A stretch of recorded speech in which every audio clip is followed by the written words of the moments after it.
الستات كائنات جميلة جدا، بطبعها حنينة ورومانسية وحالمة.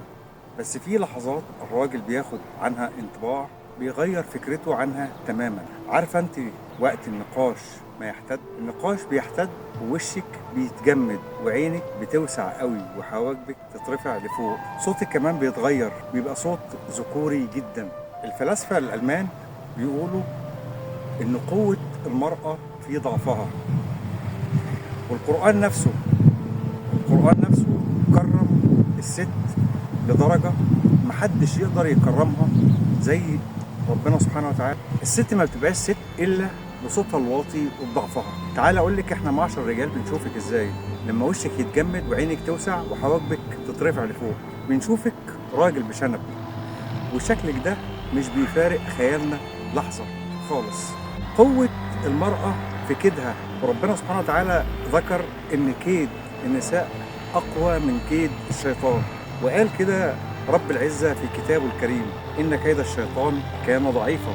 ولما جه يذكر كيد النساء قال: إن كيدكن عظيم. ولكن الست لو استعملت كيدها في إنها تجلب السعادة لبيتها، هتجلب السعادة لبيتها، وهي عارفة كده كويس. عارفة إن هي لو حطت في دماغها إن بيتها يبقى سعيد بكيدها وضعفها، هتبقى أسعد ست في الدنيا. أما الست اللي متخيلة إن هي قوية ومفيش حد زيها وبتعرف ترد وبتتخانق عشان تكسب نقاش مش عشان تكسب الشخص، وهي نفسها فرحانة بكده، فتحياتي ليكي سيدتي الجميلة.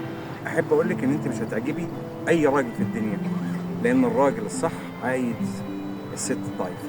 وعشان كده يا ست البنات، أنا عايزك دايما تحتفظي بأنوثتك، عايزك محافظة على أنوثتك دايما، وتذكري دايما حديث سيدنا النبي: استغفرنا يا معشر النساء فإني رأيت أكثركن في النار. وبس كده يا ريا، أشوفك بكل خير.